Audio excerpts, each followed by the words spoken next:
Good afternoon, everyone. We've spent a lot of time over the past couple of days talking about China, and that's obviously important and timely. We may be finding ourselves, or may not, in the middle of a trade war, and obviously, as you all know, that's having an impact on the markets. But for the next half hour or so, we want to talk about another crucial geopolitical relationship, the one between the United States and Russia. That's, of course, also making news. We may or may not be at the beginning of a quote-unquote constitutional crisis. And on a somewhat lighter note, Donald Trump Jr. may or may not be testifying in front of the Senate Intelligence Committee, as he found out yesterday, I guess. So I'm honored to be on stage today with two men who both have deep professional and personal expertise with Russia and with its president, Vladimir Putin. We've seen some inspiring examples of people who've served their country in the past couple days. I'm thinking of John Kelly with his remarkable 45 years of military service, and Arnold Fisher, who some of you may have seen yesterday with the Intrepid Fallen Heroes Fund. But the two gentlemen to my left show that you can serve your country in incredibly valuable ways through the conduct of business and diplomacy. I want to start by introducing two down from me, Bill Browder, who is the founder and CEO of Hermitage Capital and the architect of the Magnitsky Act, which was signed into law by President Obama in 2012 and levies sanctions on Russian human rights violators and practitioners of corruption. He's also the author of Red Notice, a true story of high finance, murder, and one man's fight for justice, which is a really gripping read, and I recommend it.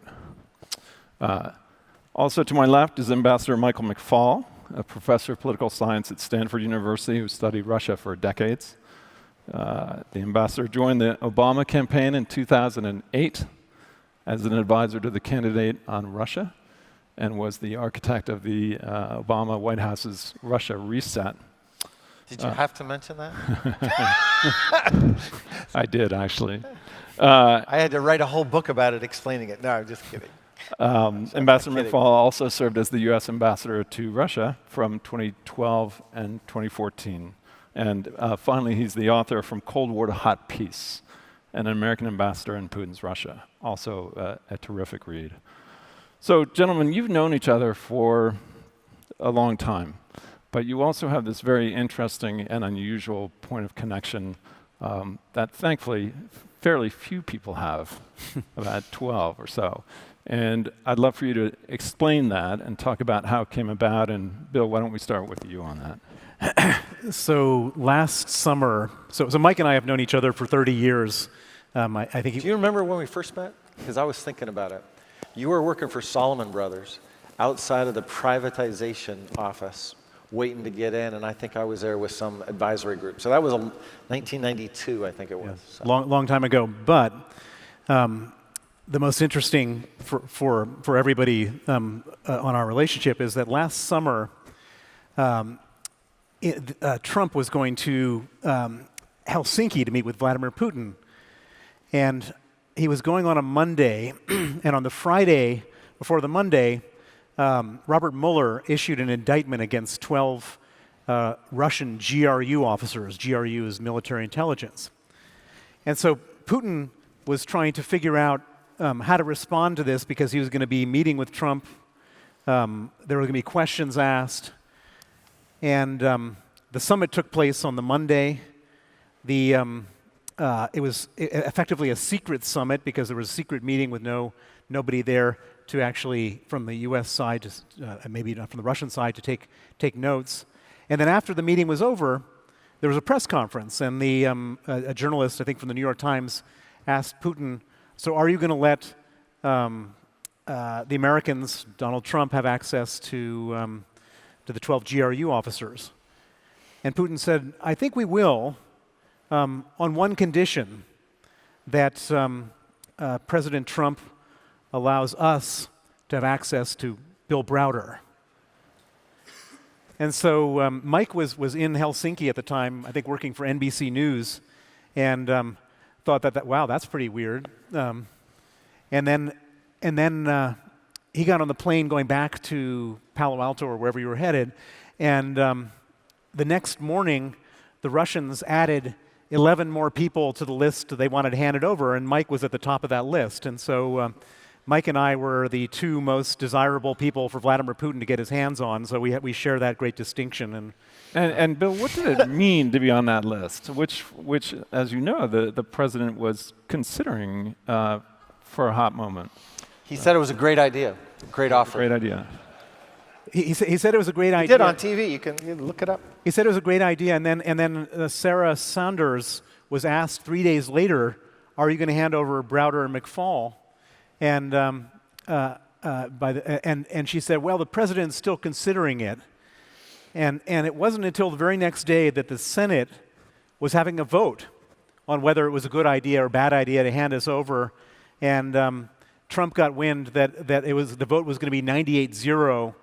Not to hand us over, and then with an hour before the vote, he said, he didn't even say it. Sarah Sanders said, "The president understands that it was a sincere desire of Putin, but we've decided not to go forward with this at this moment." Michael, that must have been a little bit surreal for you. You were an academic and television commentator and foreign policy advisor. It's not what you expect in that line of work. Correct.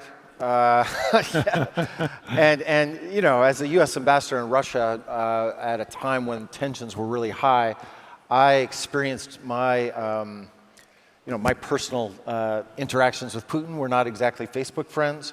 He accused me of being sent by President Obama to overthrow his regime.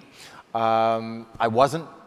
Maybe I should have been, I don't know, but in retrospect, but I don't want to joke about it. I was not sent to Russia to overthrow Vladimir Putin. I want to put that back on the record. Let's not put that out on social media. Ambassador McFaul, I was sent to overthrow. Right, but for 2 years, I did deal with what we all have now seen in 2016 and subsequently, a lot of disinformation, a lot of photoshopping, a lot of suggestions about what I was doing, handing money to the opposition was one of them. Being accused of being a pedophile was another, by the way, in terms of this disinformation campaign. So when I left in 2014, and I flew back to Paradise, where I live now in Palo Alto, I live on Stanford campus, and we thought, my family and I, that we were done with the stickiness of having to associate with Putin, and so this was a blast from the past. But I don't want to joke about it because, be precise, I did joke about it on TV at the time. I said, when we were doing the commentary, and I was working for NBC with Lester Holt that day, and I said, look, when the president said it was a great idea, I said on TV, he doesn't know what he's talking about. He doesn't know what the MLAT treaty is. He probably doesn't even know the Browder story.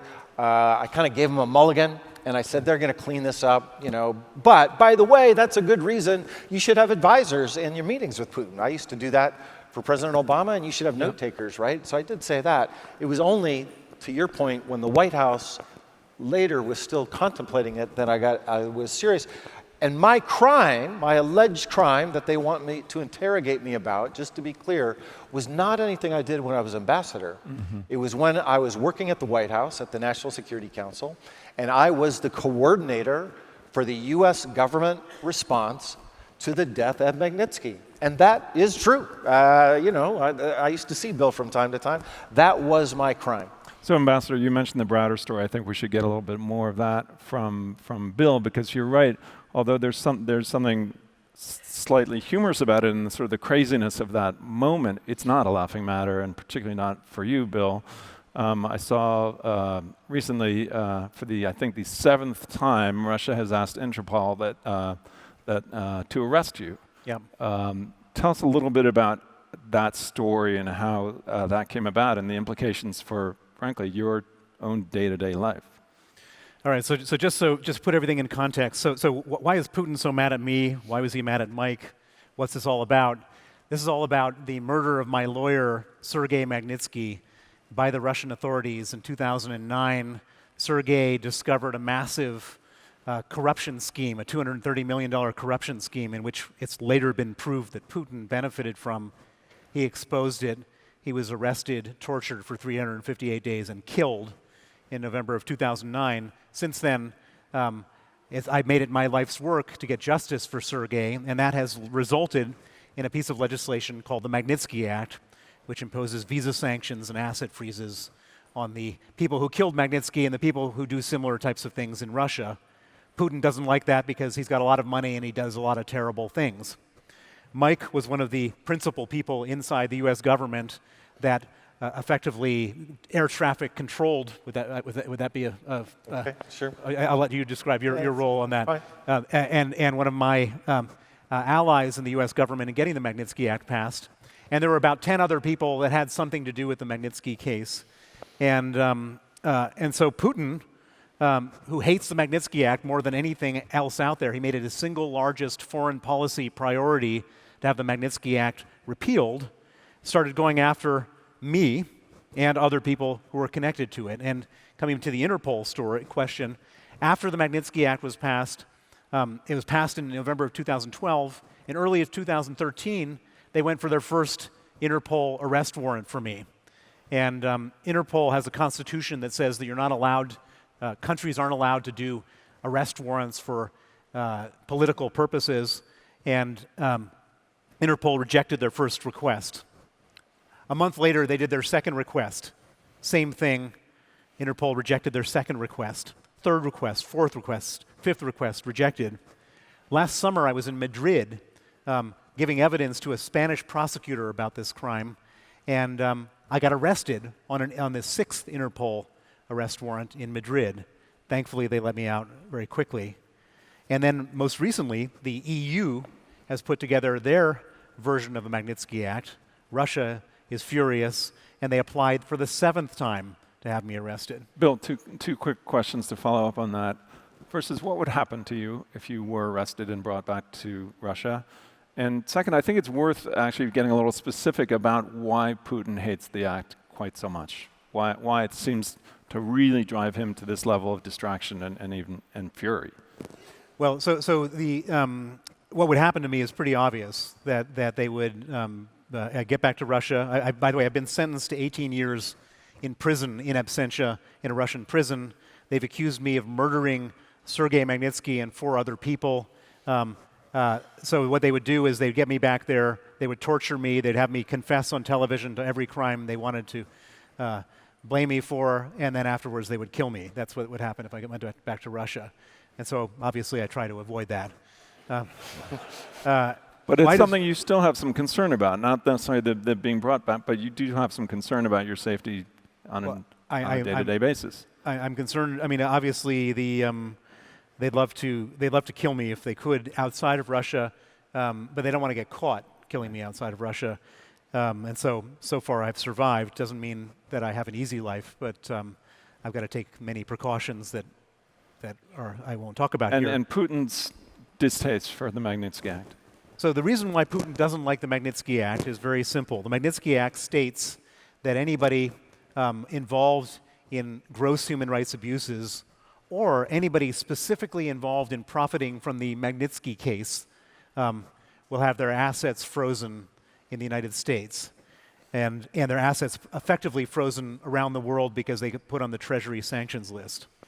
We've determined through the Panama Papers leak that Putin's nominee, a famous cellist who's worth $2 billion, a Russian cellist named Sergei Roldugin, was one of the recipients of the $230 million. And so Putin justifiably and rightly believes that he may one day have his assets frozen.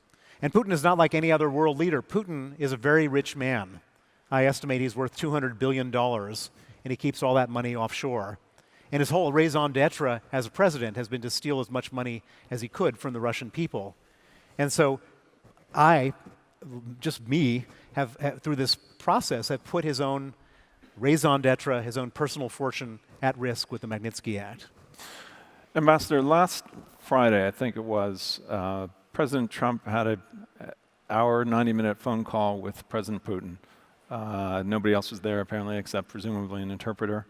And it was just announced later that they had allegedly talked about things ranging from Venezuela to North Korea, to what President Trump called the Russia hoax. So you've worked with a president on this kind of thing. Put that phone call in context for us. How unusual is that? How confidence-inspiring do you find that?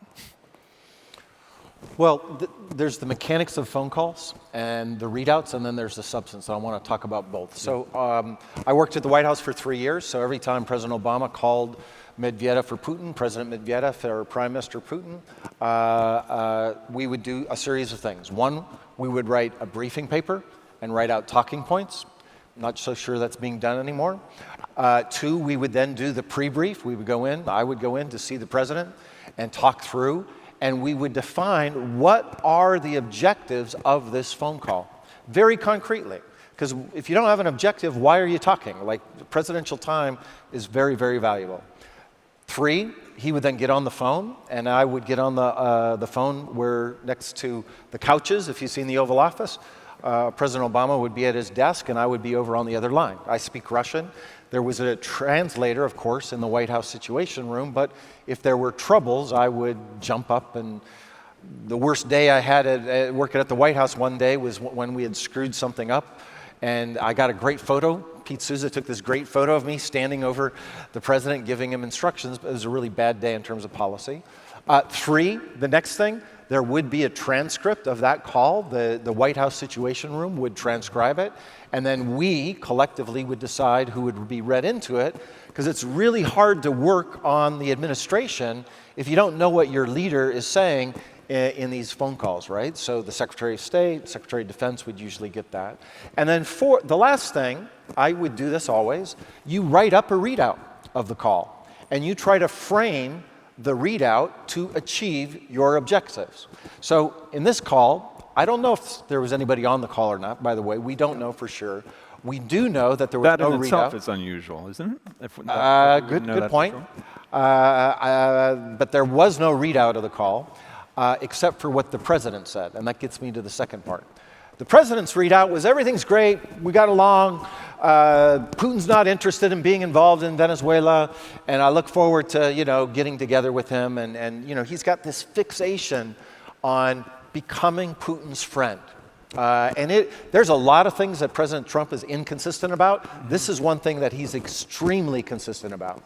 And not once has he ever criticized President Putin for doing things that I believe, and by the way, most of the Trump administration believes, is not in America's national interest. And when asked, did you talk about 2016? He said, no, it didn't come up. And that's, one, he should bring it up. I mean, it's amazing, right? We just need to pause on that. It's just shocking. If you've read Volume 1 of the Mueller report, in the wake of that, this is the first time they've talked in the wake of that, to not say anything. And I want to be clear for those of you who support the president, it's not in his interest. He looks weak. He looks weak when there's 200 pages of this stuff that they ran against us. And by the way, not everything they did in 2016 was good for the president. They were running all these intelligence officers against all of his people, including his family. Think about the counterfactual.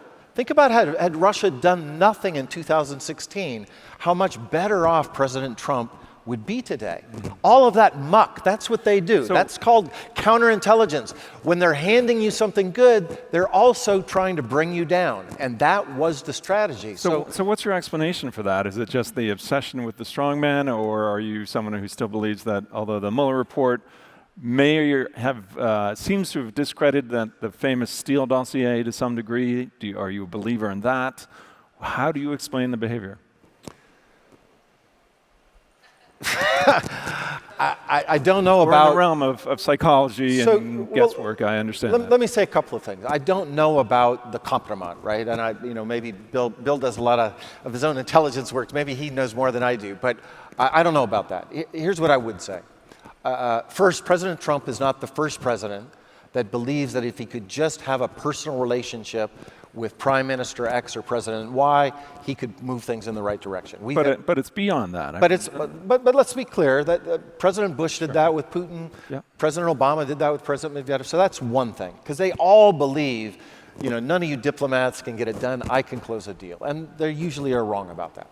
Second, he does have an obsession with, autocrats. He's not trying to cultivate a close personal relationship with Angela Merkel. Let's be clear about that. Right. So there's not continuity there. That's clear. Think he's got this weird obsession with guys like Kim Jong-un and Putin. And then third, and this is the biggest problem, I think. I actually think the Trump administration has a pretty good Russia policy. I do. Mm-hmm. And I think there's a lot of continuity, by the way, between Obama and Trump. Trump people hate it when I say that, and Obama people hate it. I think, by and large, it's the right strategy. The guy at the top just disagrees because he believes this, and now I'm speculating, I want to be clear, but my sense is President Trump defines a good relationship with Russia as his goal. And to me, that is a flawed theory of diplomacy. What you need to do, what you should do, and I mean this about Russia or France, define what your objectives are, national security objectives, economic objectives, and then choose the strategy that gets you there. And sometimes it will be engagement and a good meeting. At other times, it'll be a much more confrontational strategy. I just think he mixes up the means with the ends. And I think about business people, like how much money do you make from a good meeting, right? The meeting is to get something else. You're trying to achieve an objective, not just to say, oh, it's a good relationship. And by the way, the press gets this wrong too. I'm so sick and tired of people asking me, well, why do we have a bad relationship with Russia? No, good or bad, happy talk, nice piece of chocolate cake, that is not a really nice letter. We heard about one of those today. I got this really nice letter. Those are the means, not the outcomes of foreign policy. So let me go to Bill for a second, because I'm curious that you lived in Russia for quite some time. So we have some sense of what President Trump thinks of President Putin. What does President Putin think of President Trump? Well, first of all, President Putin had a choice to make when the U.S. election came up. Yeah. He said, who's going to be easier on sanctions to me? And he chose Trump. Having said that, Putin is the most unsentimental, unidealistic person in the world. And I heard an amazing story a couple weeks ago which really sums up his whole approach to politics and international policy, which is, I don't think anyone in this room will be aware that there was a presidential election going on in the African island of Madagascar. I wasn't aware of this either until I read a story. There was a leak, an email leak that came out of Russia, and Putin sent one of his guys down to Madagascar to the presidential election and bribed all 7 of the presidential candidates. It didn't cost much. It was like $20,000 each. It's not as if he had a view of Trump. He's just looking to get his fingers in every pot. And for Madagascar and the United States, they also got involved with Brexit. They got involved with the Yellow Vests in France. They got involved in Catalonia, in Spain. The Russians are involved in every single place where they make trouble. And what Putin's objective is that Russia is really on its knees. It's got an economy the size of the state of New York. Their military budget is 90% less than the United States military budget. And of that 10%, 80% of it's stolen. And so it's really a very weak country. And there's no way that Russia can ever sort of bring itself up to the level of the West. And Putin, in his sort of grandiose thinking, says, if I can't bring us to the level of the West, I want to bring the West down to his level. And that's what all this is about. It's great. And also to create the sense of a kind of parity between him and President Trump, right? We talk to each other on the phone. We're friends. So again, back to the question, of course, this is speculation, but what would President Putin think of President Trump? Especially if, as you say, they have this phone call and President Trump doesn't even bring up the question of Russian interference in American elections. Well, just to build on this, I've spent a lot of more time with Putin than probably most Americans, and I've met him first in the spring of 1991. I've been writing about him for a few decades, and to underscore this chip on his shoulder, we destroyed the Soviet Union, we went after them, we expanded NATO, we bombed Serbia, we supported color revolutions, and then they sent McFaul to overthrow him. He's got an extremely paranoid view of the United States. And he wants to break up the liberal international order. He thinks it suppresses Russia's sovereignty.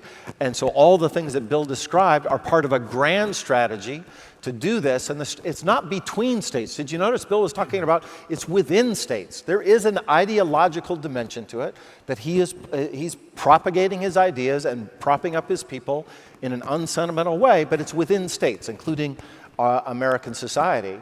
And I think we've been underestimating him for a long time. Well, so if I may, notwithstanding Bill's point about the size of Russia's military budget, I know you have expressed concern about the possibility of a new arms race. And I think, for example, I think you've talked about this, the alleged nuclear weapon torpedo.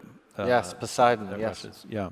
So talk about that. That's something that we don't think about a lot. It's an arms race with Russia. It seems like something that dates back to 30 years ago.